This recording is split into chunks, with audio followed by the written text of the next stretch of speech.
Well, good morning, everyone. My name is Bianca Alonso, and I am the PAC and Government Relations Manager for NAIFA-Texas. And today we are going to be talking with Brent Hill, our June member spotlight. He is one of our newest board members for NAIFA-Texas. And we are really excited to take a couple of minutes today and get to know Brent a little more. Brent, thank you so much for taking the time to join us.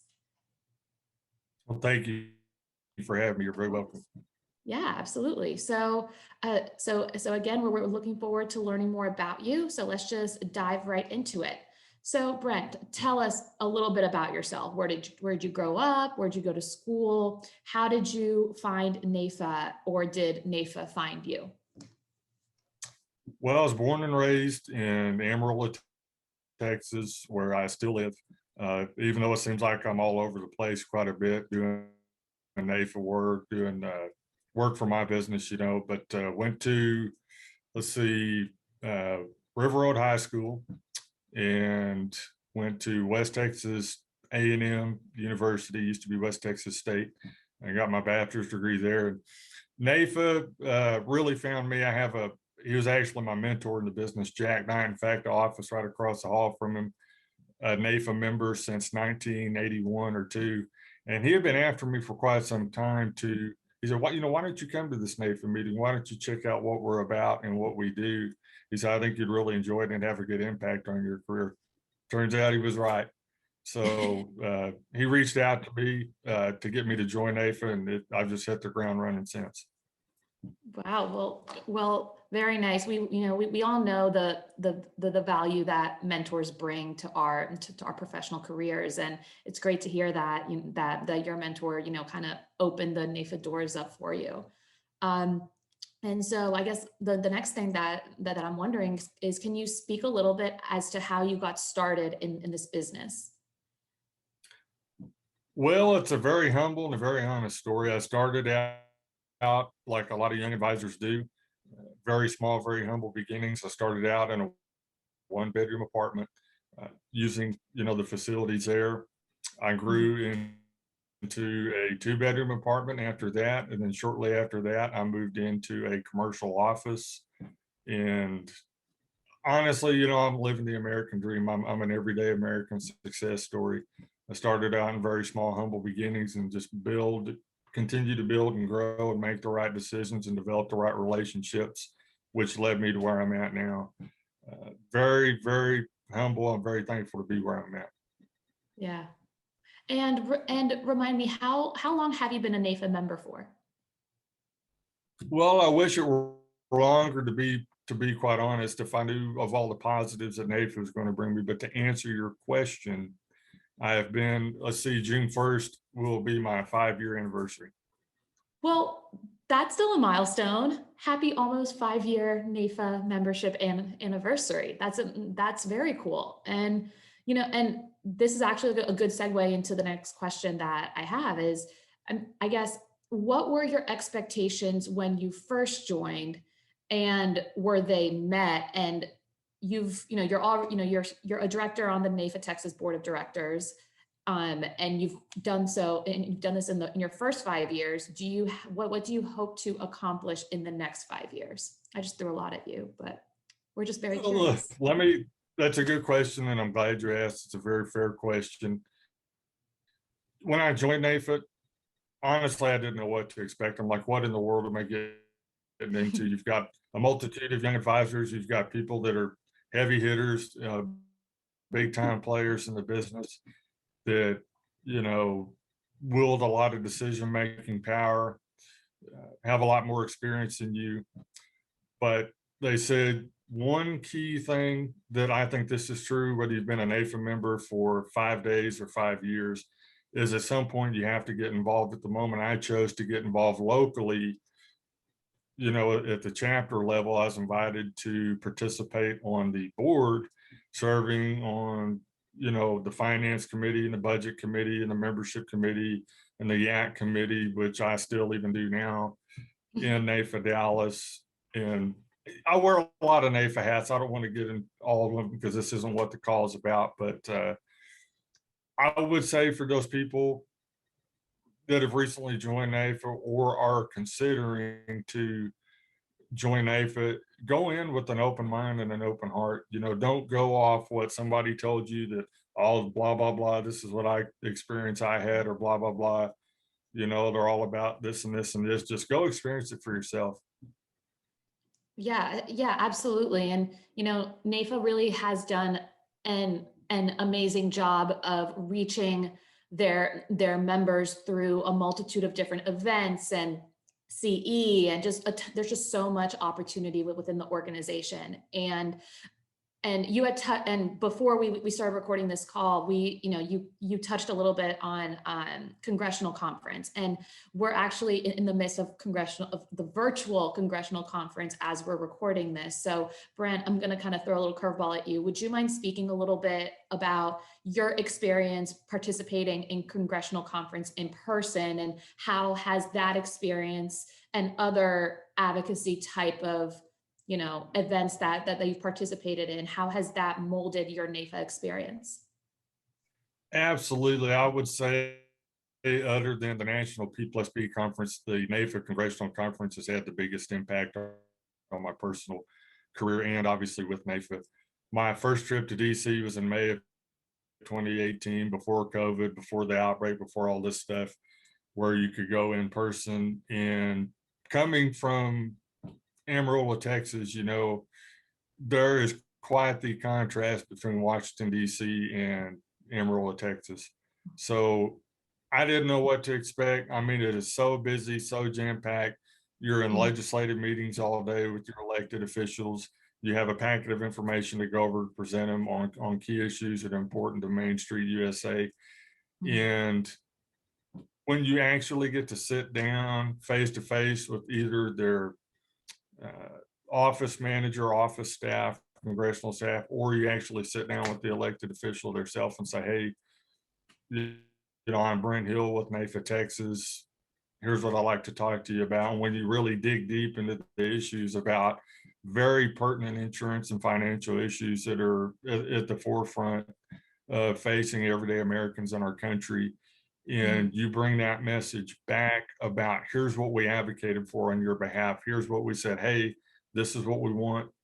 By the way, this is what we don't want. And here's why, when you back it up with statistics in real life, factual information about either way, how it's going to have a positive or potentially extremely negative impact. And you bring that message back, and you have one of your clients come into your office and they ask you, well, hey, Brent, where were you last week? And I said, well, I was in Washington, D.C. on Capitol Hill, advocating for these issues on your behalf. And for everybody that's going to listen to this podcast or this video call, if there's nothing else you remember from this interview, when you come back and you tell, John and Jane Doe client, hey, I was in Washington, D.C. last week doing this stuff for you, you would not be amazed at the absolutely powerful impact that has, in the almost shockwave of disbelief that they cannot believe that you have a network of insurance and financial professionals advocating on these people's behalf, whether you're from a town of 500 or 5,000 people to a town like Dallas, where there's over 2 million people, however many they have now. And you have all these people coming together for one goal, one purpose, and one mission.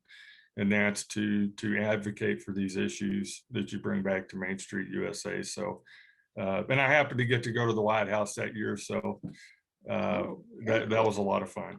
Yeah. Wow. Wow. Very cool. I didn't know that. Yeah.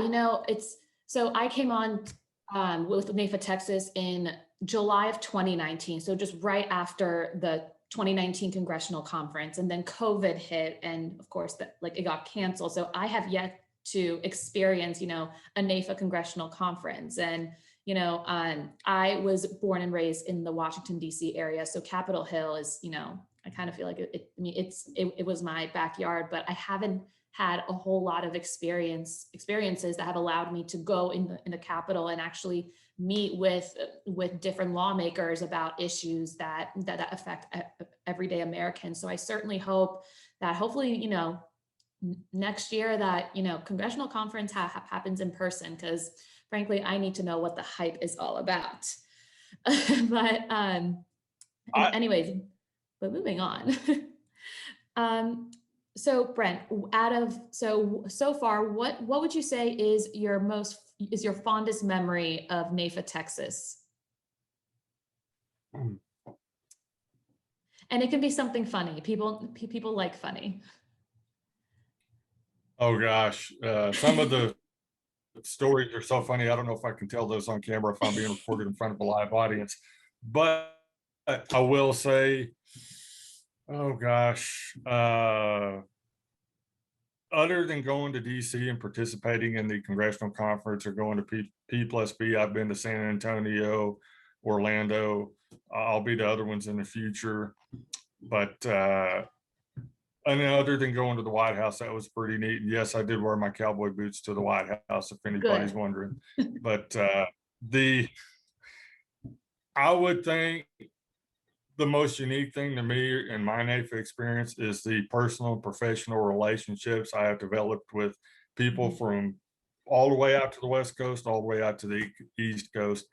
And, I could sit here and name names, but I've got people that are close personal friends of mine that we've developed not only a personal, genuine friendship outside and away from NAIFA, but we've also developed a reciprocal business relationship because of NAIFA. And I would say that's probably my most unique thing, what I've got out of NAIFA, because these people, I would do anything at the drop of a hat for. They are the best, finest people that I consider my close personal friends because of, again, NAIFA. And one takeaway I would have from that is if you're not participating, if you're not out there proactively cultivating these relationships with other industry professionals, even if it's outside of something that you do, you can develop a very strong and diverse network of professionals that you're only going to get positives to come from that. Absolutely. Amen to all of that. So then and the next question that I have is there an aspect of NAIFA-Texas that you would like to be more involved in or learn more about? That's a really good question. I'm glad you asked. There are a lot of things and a lot of answers I could give to that. But the main point I would like to make to that is with my service on the NAIFA-Texas State Board, obviously to do everything I can to make this a very fruitful, very positive, very enjoyable, rewarding experience, whether you've been a member for 10 days or 10 or 20 or 30, 40 years. We want to have a professional state association with NAIFA that everybody can walk away from the table and say, wow, I really got something good out of that. So to answer your question, whether it's programs, activities, obviously I'd like to be involved with that. I'm involved with the YATS. I'm involved with membership with David Russell out of Fort Worth. Again, I wear a lot of NAIFA hats there.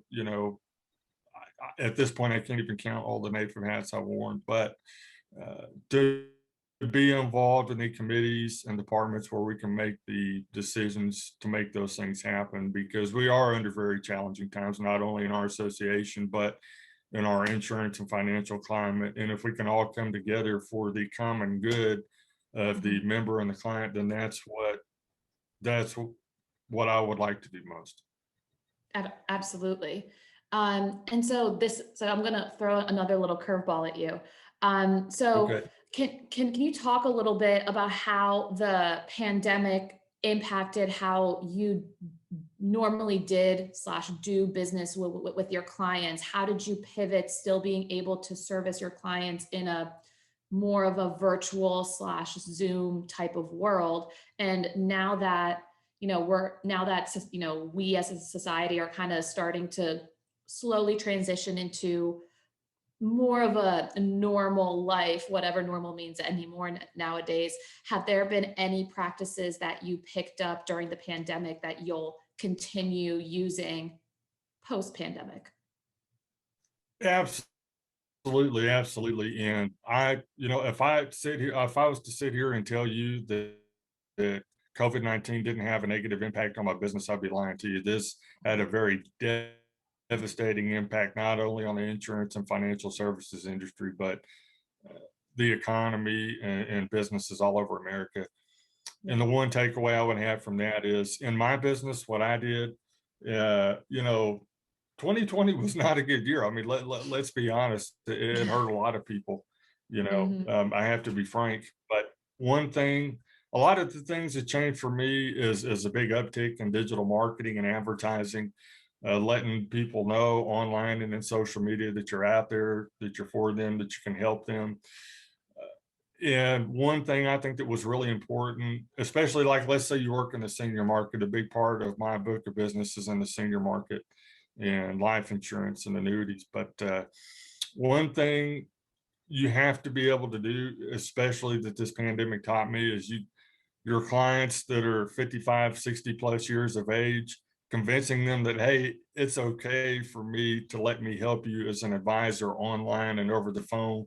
You don't actually physically have to be in the office filling out or faxing paperwork or doing Hmm. all this XYZ stuff that it's traditionally been the way of doing business over the last 10, 20, 30 years. Uh, that uh, Convincing them to do that was a really big task.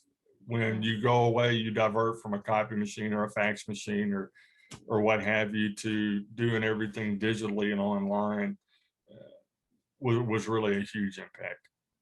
Definitely.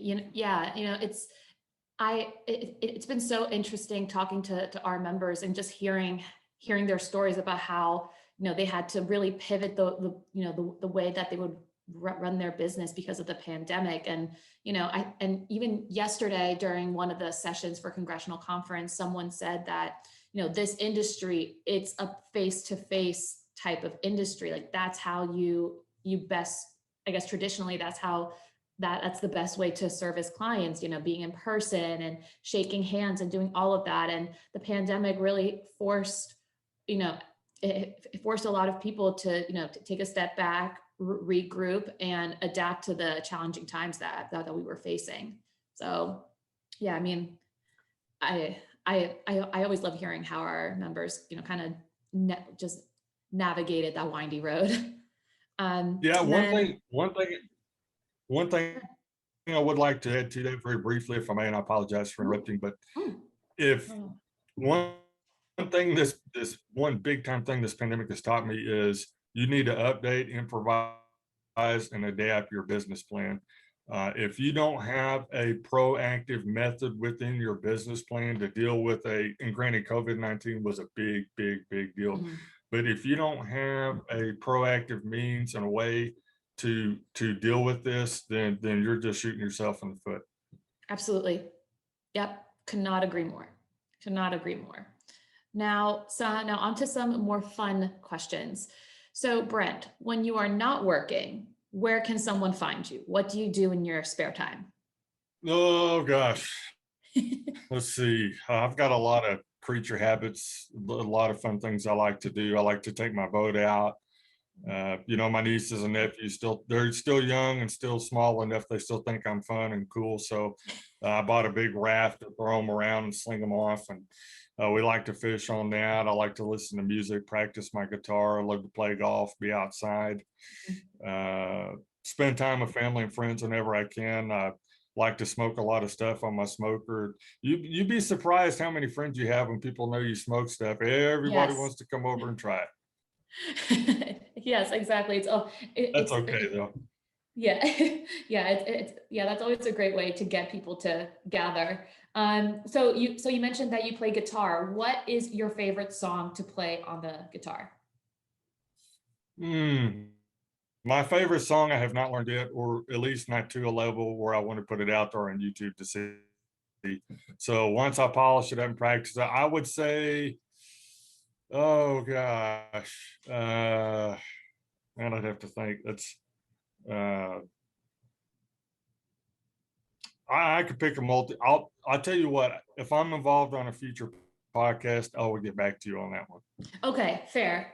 And maybe we can get a live performance. Ah. Bianca, for you in NAIFA-Texas, I would do that. I would totally do that. Oh, I'm so glad that this is recorded, so I can hold you to it. Well, you've got me Then on video. You got proof. yes. So okay, so here's the last questions that I have. If you were not in this industry, what do you think you would be doing, and what did you want to be when you were younger before entering the professional world? Well, if I wasn't involved in insurance or financial services, what would I do? Mm, When I was a little kid, I used to want to be a wrestler because I'd see all like the WWF, or I guess it's WWE now, guys like Ric Flair and Macho mhm, Man and all this stuff. And since wrestling, like collegiate wrestling was my main sport growing up, and all the way from 4 years old till I graduated through high school, I wanted to be like a wrestler or a wrestling coach. Outside of that, what would I be? I would probably design golf courses. I really think I could do a good job at wow. that. I've played good enough and I've played bad enough to know here's what I would take, here's what I would add. And I really love the sport of golf. It's more mental than it is physical. And I think I would Mhm. do a really good job designing golf courses. That's a great answer. That,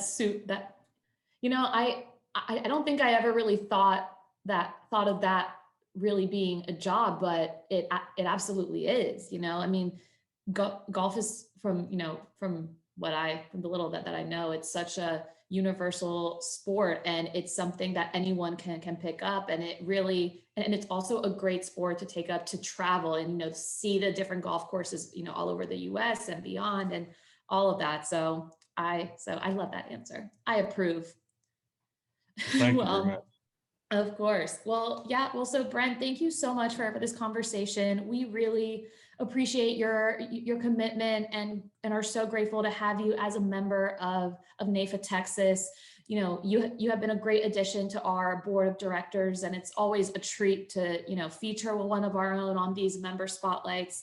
We can't wait to see what you do in your leadership role and beyond. And again, thank you so much for taking the time to chat with us today. Thank you very much. It was an honor and a pleasure. Thank you very much for having me. Absolutely. Yeah.